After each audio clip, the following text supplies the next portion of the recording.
All right, so get ready because today we're going to deep dive into something that might just ruin your childhood. Oh, no. Yeah, we're tackling The Lion King, Okay.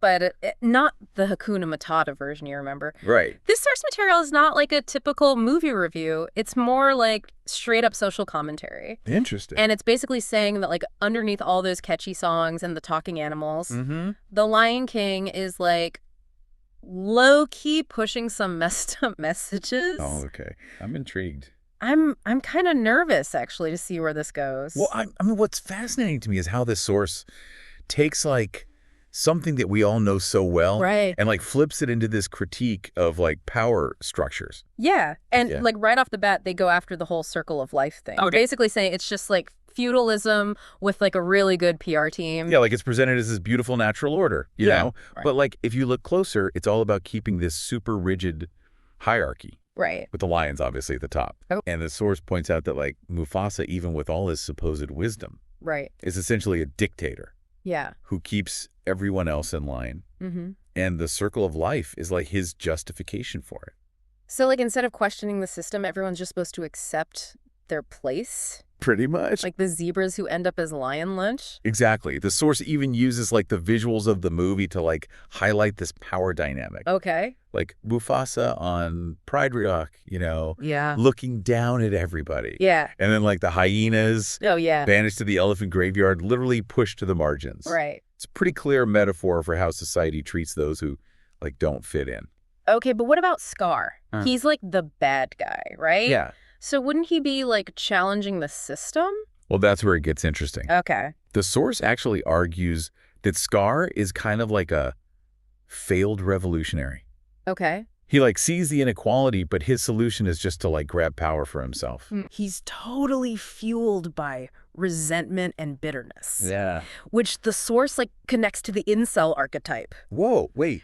You know. They're saying Scar is like an incel lion. Yeah, those guys online, you know, Yeah. who just blame the world for all their problems. That's a wild take. It is? But I guess you can kind of see it. Yeah. Like, he's all bitter because he's not the chosen one, and he wants to, like, tear everything down. Exactly. And the source argues that, like, while Scar might tap into some legitimate grievances, Okay. he's ultimately driven by, like, this desire for power, not actual social change. So Okay. it's like a cautionary tale Okay. about how easily revolutions can go wrong when they're driven by, like, the wrong motives. And how people in power can exploit real problems to get what they want. Precisely, the source even uses this phrase. Oh, okay. It's like the politics of a middle manager who thinks diversity hires are what's wrong with America. Ouch. Yeah. That's a little harsh. It is a little harsh, but I see where they're coming from with that. I mean, think about the hyenas. Right. They're always shown as like this dangerous, chaotic force. Exactly. Yeah. The source argues that they represent, like, the marginalized underclass Okay. who are scapegoated for all the Pride Lands problems. Yeah. Interesting. And it's their inclusion, you know, Yeah. that supposedly leads to the downfall, Right. which plays into that classic fear of the other Right. that we see so often in history. So it's like the movie is saying, if we just stick to the circle of life Uh-huh. and keep everyone in their place, then everything will be fine.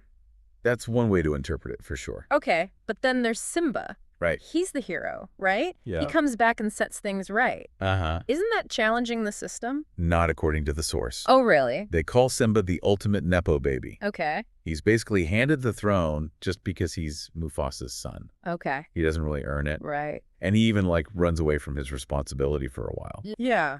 With that whole Hakuna Matata philosophy. Exactly, which the source compares to millennial escapism, Right. avoiding real-world issues by, like, burying your head in the sand. And even when Simba finally steps up, Yeah. he just takes Mufasa's place. He doesn't change the system at all. So it's like the movie's saying the system's fine. We just need the right lion in charge. that's the argument. Yeah. Huh.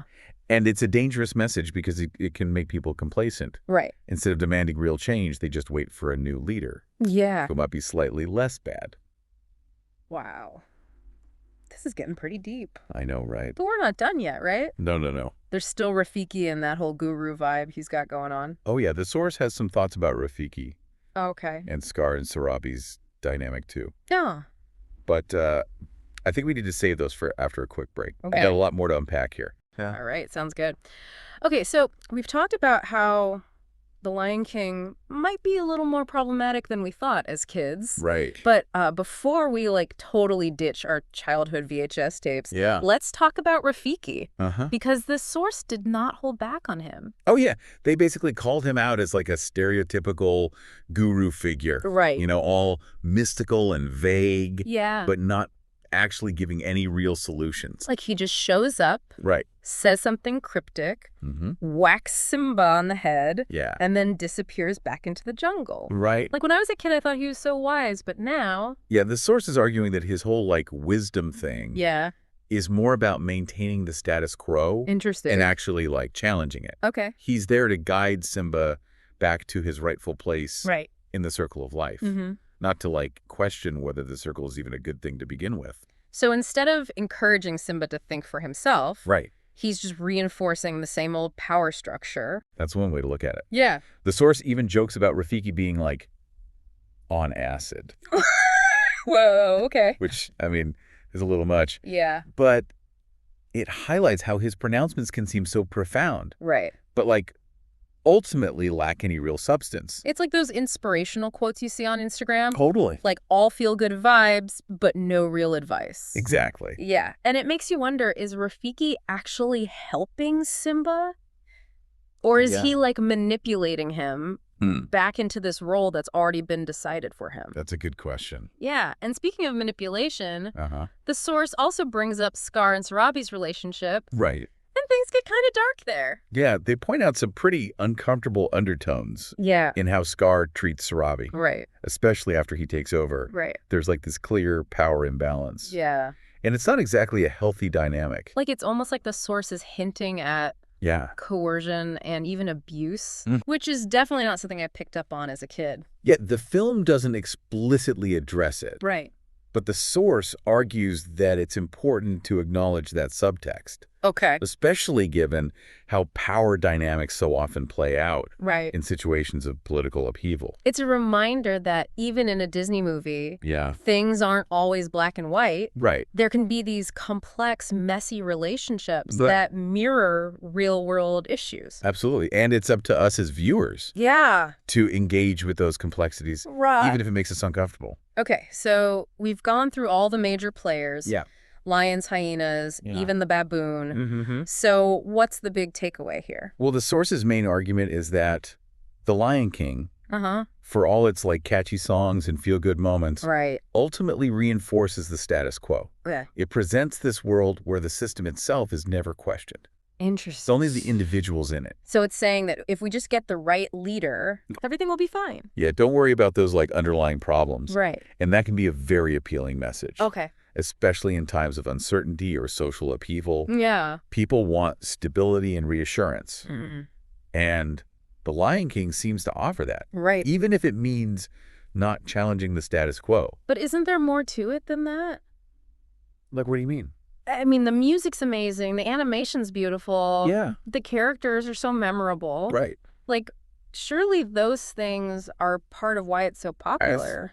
Of course, like, the film's artistic merits are undeniable. Mm-hmm.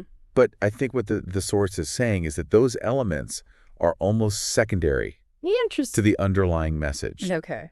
You know, the catchy songs and the visuals, they just make the message easier to swallow. So it's like a spoonful of sugar helps the ideology go down. Exactly. Okay. And it's not necessarily intentional. You know, like these messages often work on a subconscious level, reflecting like the dominant cultural values of the time. Which makes you wonder how those values might be shaping our own interpretations of the film, Right. even if we don't realize it. Yeah, maybe that's why it's so popular. Right. Even if those deeper messages are kind of messed up. It's possible. It is. And that's why it's so important to like engage with these critiques, Right. even if they make us question our favorite childhood memories. Yeah. You know, they force us to confront the complexities of the stories we tell ourselves Right. and how those stories both reflect and reinforce existing power structures. Well, I think it's safe to say The Lion King will never look the same to me again. I know, me too.